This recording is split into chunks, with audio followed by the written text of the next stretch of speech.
Smart enough to win. That's how the story starts. Learning is the edge that sets your work apart. When the stakes get high and the pressure never stops, smart learning in your pocket puts your business at the top. Welcome to the Learning Advantage, from Insight to Impact, where we're going to show how smart learning fuels real business results. I'm Deb Laurel, and I'm your host. Welcome, and thank you for joining us today. For over 40 years, Laurel and Associates Limited has worked alongside national and international managers to help them successfully manage employees and create and maintain a positive, healthy, and supportive work environment where employees want to stay and do their best. We focus on making lackluster leaders legendary.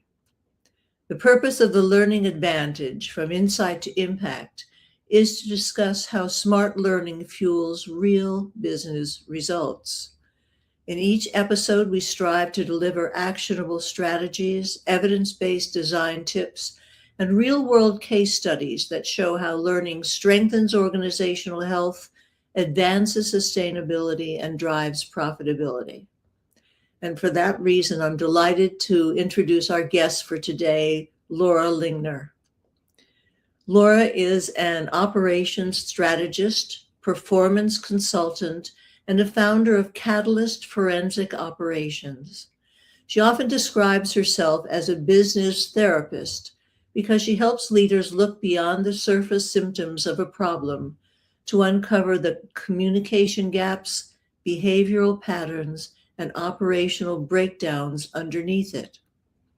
With a master's degree in psychology and a background spanning Emmy-nominated television production, entrepreneurship, financial services, leadership development, and operational consulting, Laura helps organizations turn insight into practical change.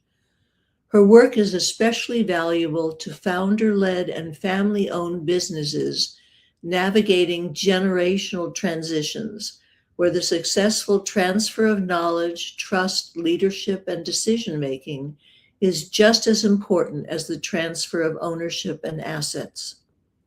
Laura is also the founder of Catalyst Performance Methods and creator of Real World Readiness, which helps athletes and young adults build practical skills needed beyond the classroom. So, Laura, welcome.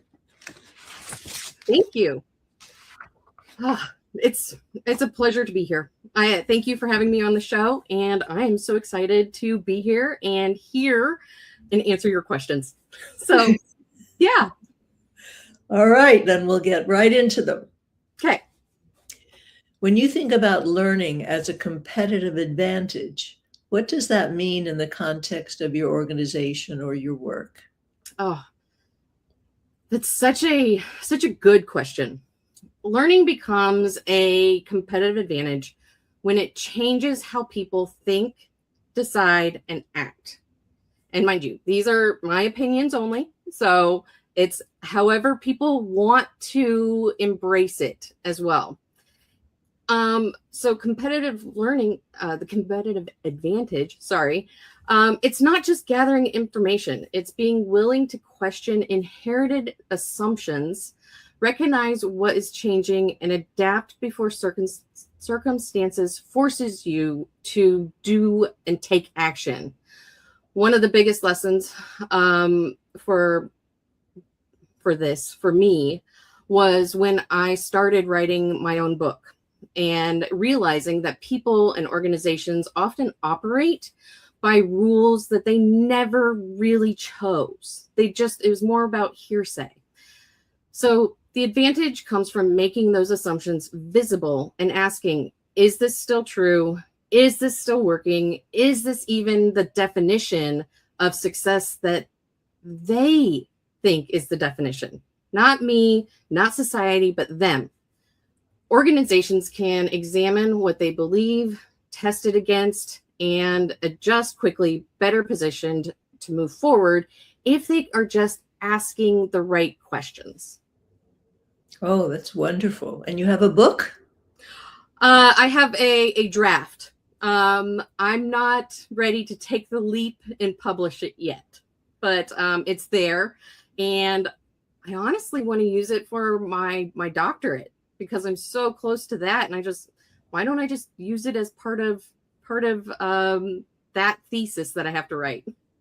Oh, wonderful. So you are a lifelong learner. Yes. I never set out to be either. And that is the really curious thing, because over COVID, I decided to go back and get my master's degree in psychology. Not something that while in school, I said, yes, this is my dream, because I hated school. I hated everything about it. But there was something different this time around. I was enjoying learning. I was enjoying the different aspects of what that information held. So now that I got that bug, that lifelong learning bug, I'm like, yes, I want to go back and get my doctorate, because there's so much out there to learn. And that's what people need to realize, that learning is not just about what school they're going to, or what their boss is telling them that they have to learn for a certification. We learn something every day. I hope we're learning something every day, but it depends on what it is that you're retaining and bringing in. Oh, that is fantastic. And so we're going to call you Dr. Lingner soon. Yes, I hope so. Very cool. Can you share a specific example where a learning initiative moved from insight to real impact, and how you measured that impact?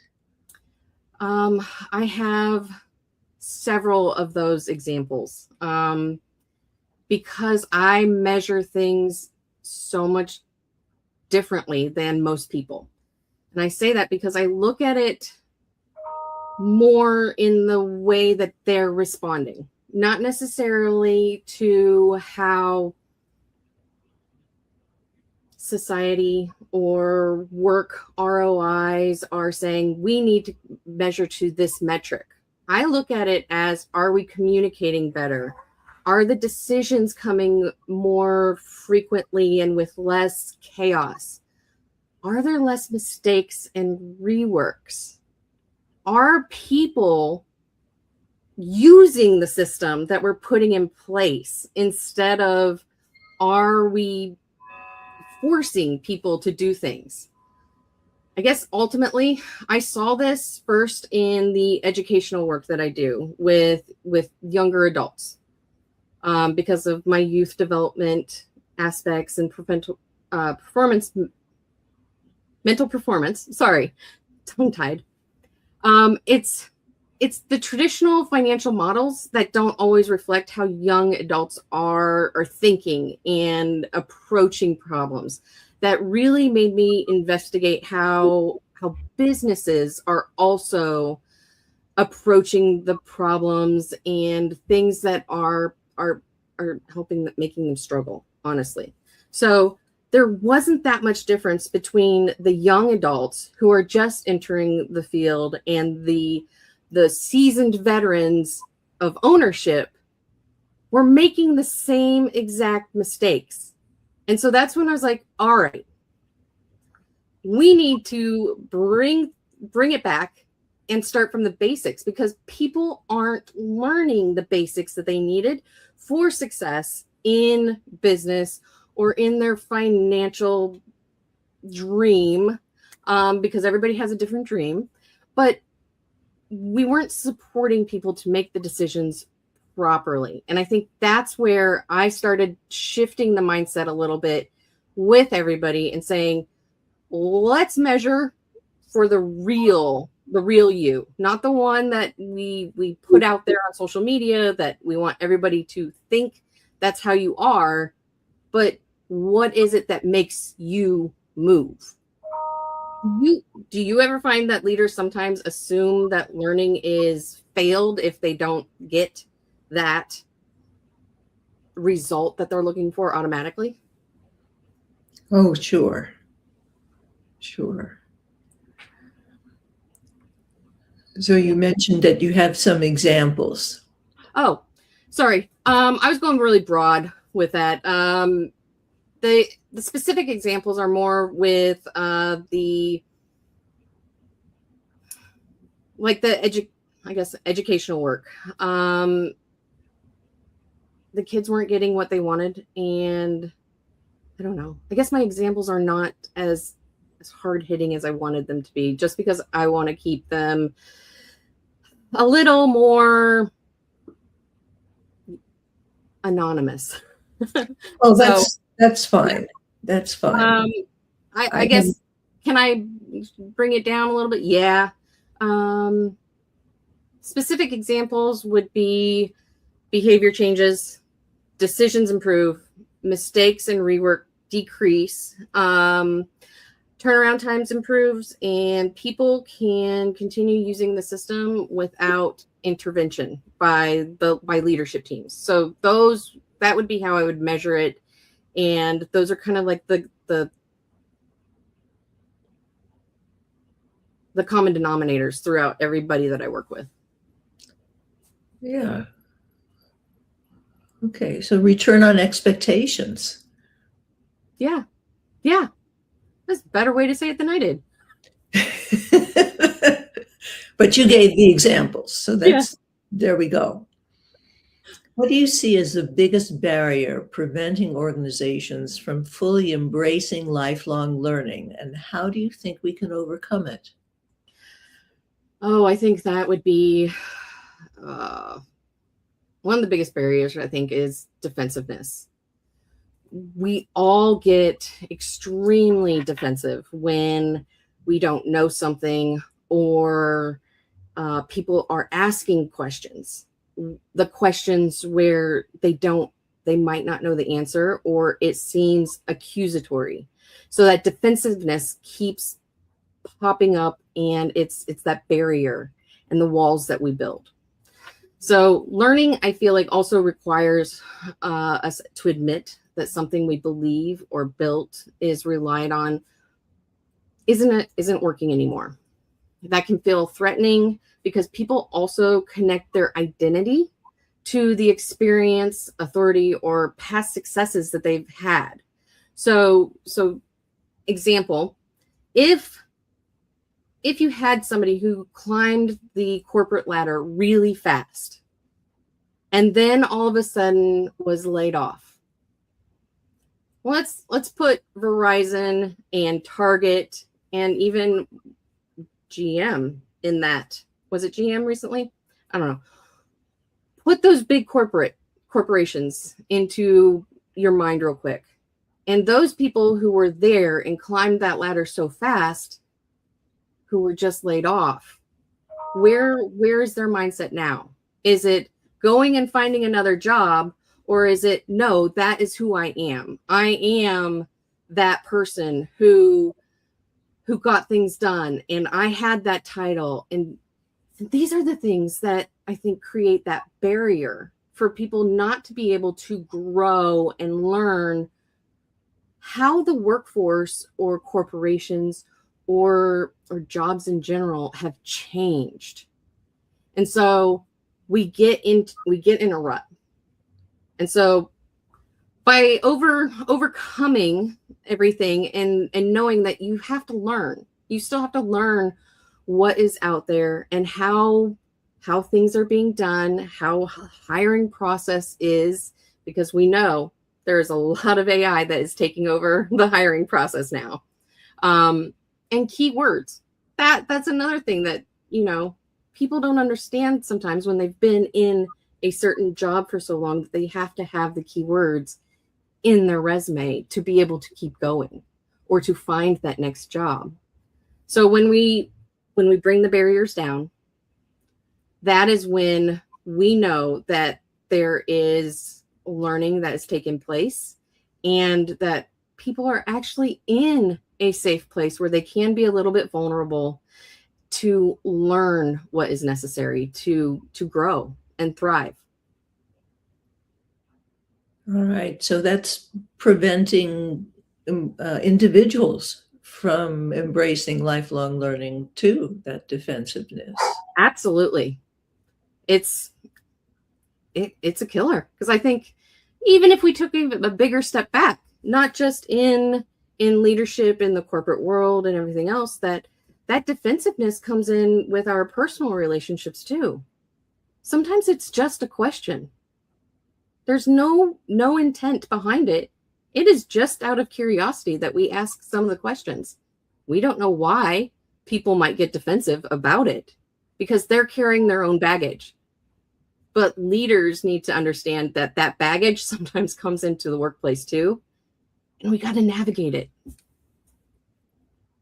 Recognize it, address it, move past it. Absolutely. In your view, what's one outdated belief about corporate learning we need to let go of, and what should replace it? Oh, you have such good questions. I think we need to let go of the belief that when someone is struggling, the answer is automatically more information, more training, more pressure.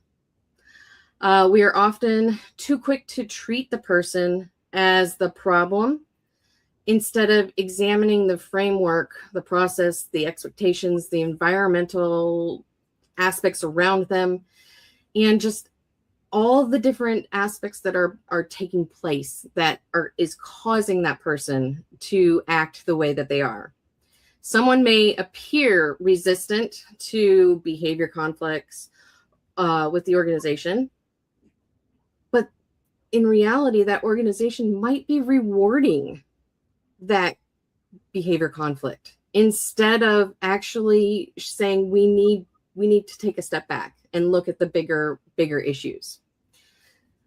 A leader may leave a valuable training experience inspired to change, but then they return to a work culture that actually reinforces the bad habits that created the problem. So it's just butting heads with people who see that things need to be changed versus the culture actually getting changed. I'm sure it's something that you see all the time, but I think that is ultimately what we need to change. We need to look at the bigger picture. We need to ask, does the person understand what is expected? Does the system support the behavior that we're asking for? Are leaders modeling and reinforcing it? Are we solving the real problem or simply adding another layer of chaos? The goal is not to lower expectations by any means. It's to build an environment in which people can actually meet them and succeed with them. The quality improvement guru, Dr. W. Edwards Deming, said essentially 85% of an employee's ability to perform successfully on the job depends upon the system, the organization, the policies, the procedures, the management. And so when someone isn't performing, you're absolutely right. Assuming more training is necessary or that they need to be disciplined is wrong. Yeah. I will use myself as an example. I had trouble learning in the regular school system. It was like a really late observation because I hit it well. It took me forever to do homework as a kid.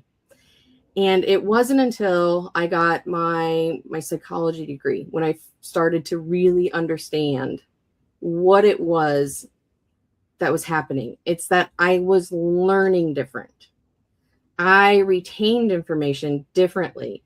So now when I go into businesses and I'm helping them figure out their mess, I'll just put it out there like that. I take my personal experience of learning and say, okay, that issue that keeps rearing its ugly head inside this organization is something that they just can't grasp, or they can't get rid of.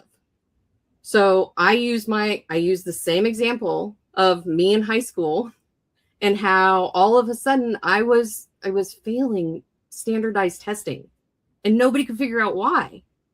And it was because I wasn't retaining the information the way that the organization of the schools wanted me to retain it.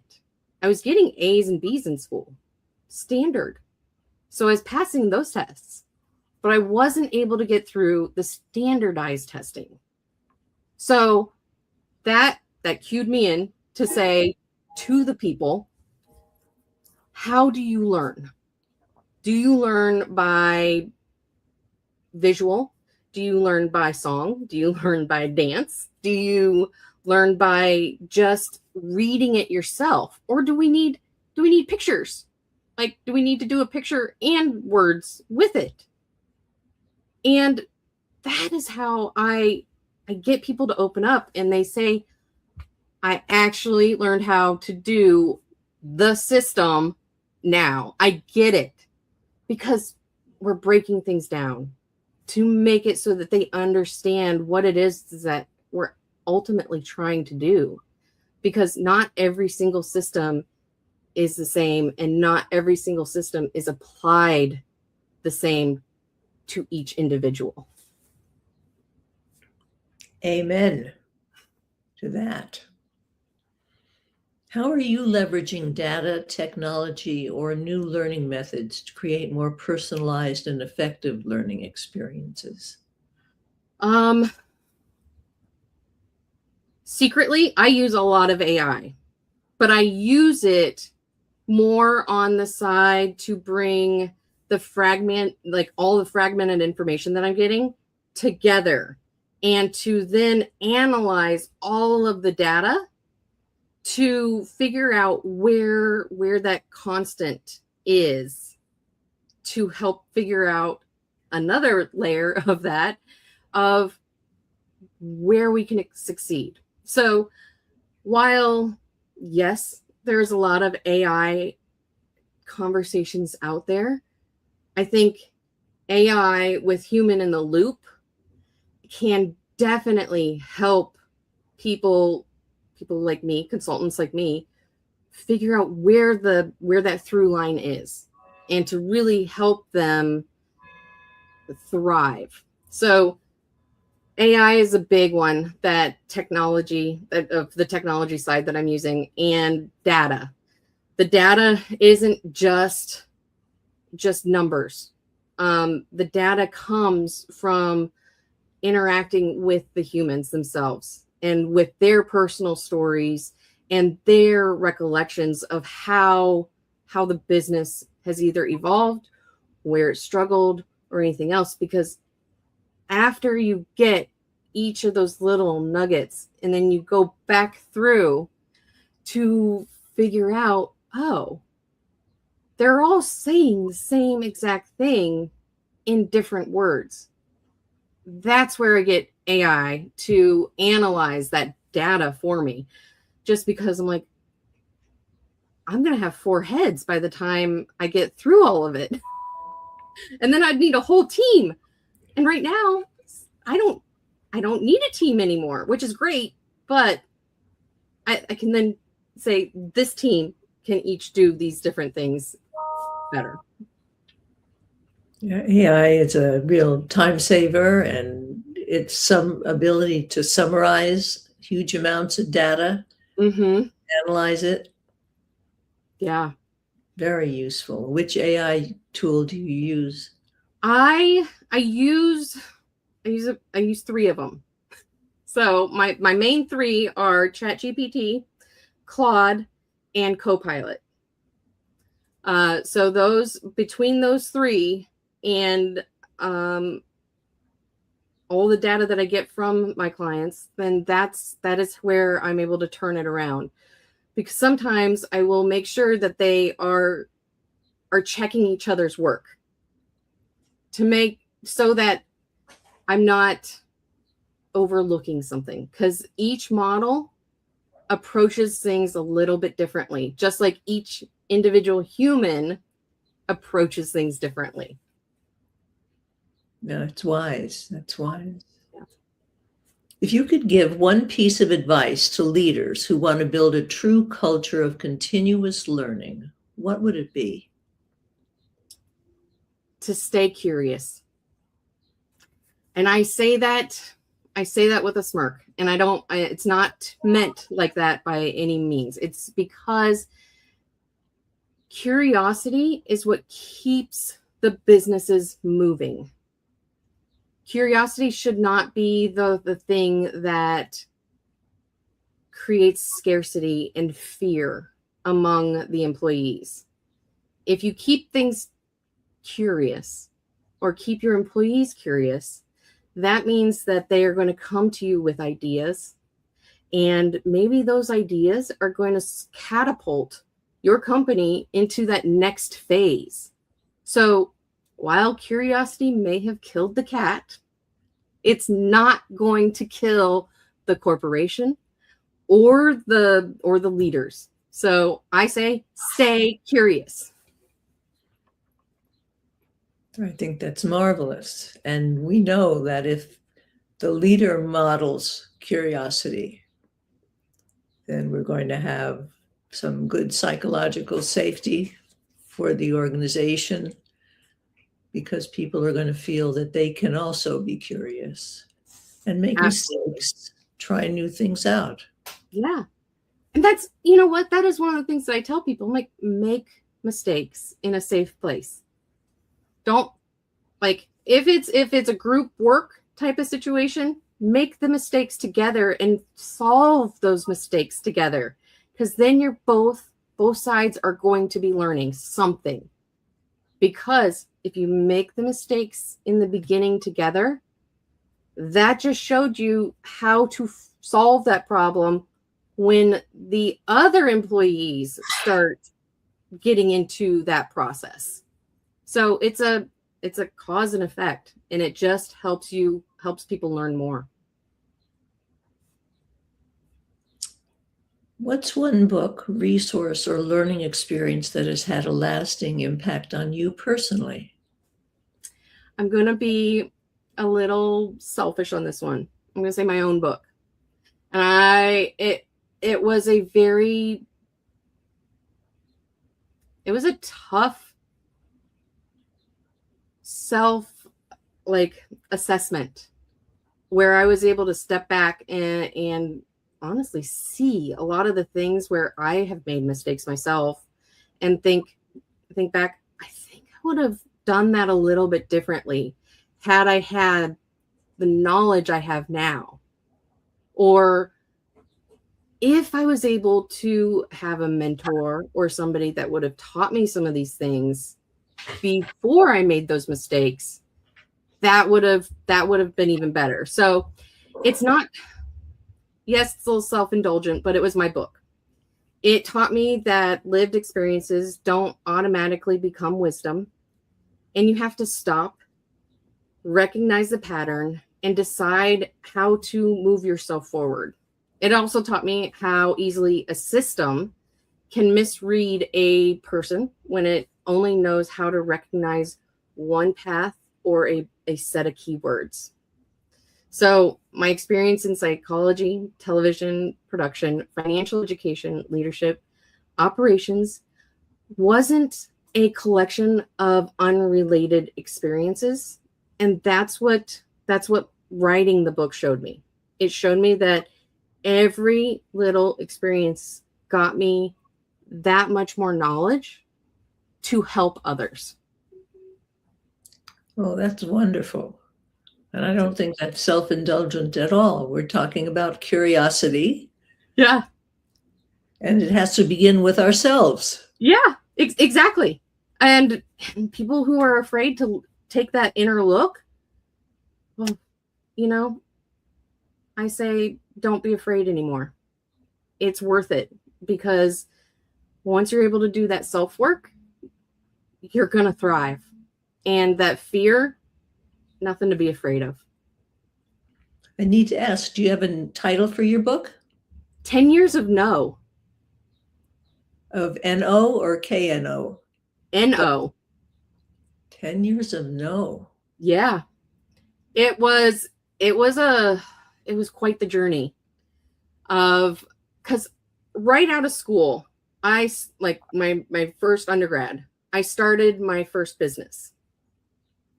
So that led me for 25 years of owning my own business. And then I went into searching for a real job where I was applying the same way that we all apply now, online and through the job boards. And I was getting rejection after rejection after rejection. And I couldn't figure out why. Ultimately, now I know it was my non-linear path of just everything that I have done.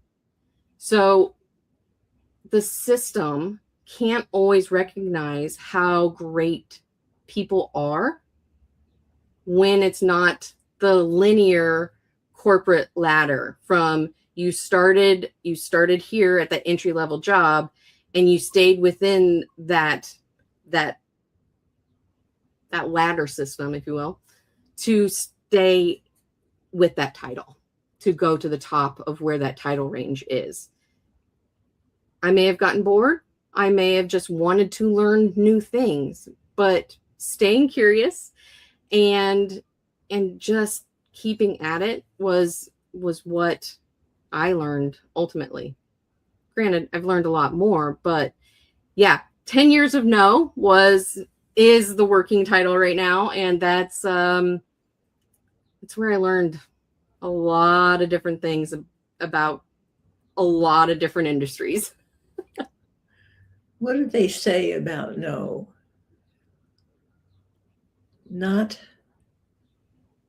I'm trying to think of what else it stands for. New opportunities. I don't know. I've seen it stand for something very positive. Mm-hmm. And that's another person has told me that no is always a thinly veiled yes in disguise. So with that mentality, that's where whenever I got a rejection, I was like, okay, I'm just going to keep trying because it's not really a no, because I can try somewhere else. It's the next opportunity. Exactly. All right. Well, is there anything you'd like to add that I haven't asked about or you'd like to talk about? No. You had like all of your questions are really good, and I know I went into deep thought when I read every single one of them or when I heard them. So I'm sure I could talk your ear off time and time again, but no, I will save you and not add anything else unless there's a follow-up that you want to ask. Well, I'm dying to know about the Emmy. You have to tell us about Okay. the. So that was my first career. Right out of school, my first business was television production. I worked in sports, predominantly live sporting events, traveling all over the world, and won multiple Emmys. But the one that I'm most fond of is one of the opening features, sit-down interviews on the it was on ABC Sports for the Indianapolis 500. So it was a 3-minute feature.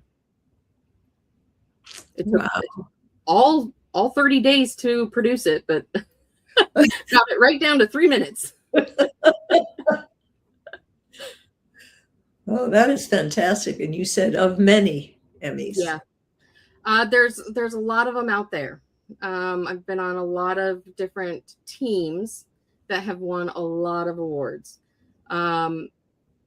Me not being so adamant about getting my trophies or accolades or anything like that. I know they're out there. I just have never gone and gotten them because the team has said, "Hey, we got an Emmy." Great. Are you sending it to me? Because I'm not going to go after it. But that's just me. I would rather see everybody else be happy about the success of the team than me getting that participation trophy. Well, that's kudos to you. Thanks. Absolutely. And how can people get in touch with you? Oh, they can find me on LinkedIn, Laura Lingner. I will be in a bright blue suit. And you can also find me on my website, Catalyst Performance Methods. Catalyst Performance Methods. Mm-hmm. Okay. Thank you, Laura. This has been a wonderful conversation, and I'm so glad that you were willing to have it with me.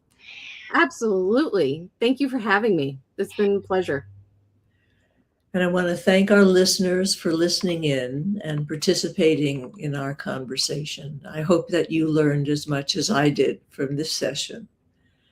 Please join us next week on August 25th when we meet with Ron Colin, a career strategist, founder of Ron Colin Consulting, creator of Owner of Me, and a talent development and college program director for HISPA. We've been talking about learning and learning making a real business impact. And that happens when your managers know what to do and when your trainers know what to do. And if you're wondering if they do know what to do, please contact me. I have an assessment that's free that will give you some good insight into where the strengths are and where the challenges are for your managers and for your trainers. And please remember that Laurel and Associates is always focused on making lackluster leaders legendary as smart learning fuels real business results. Thank you so much for joining us today on the Learning Advantage from Insight to Impact. We'll look forward to seeing you again next week. Every lesson, every workshop, every failed attempt you save becomes a map upon the desktop. Show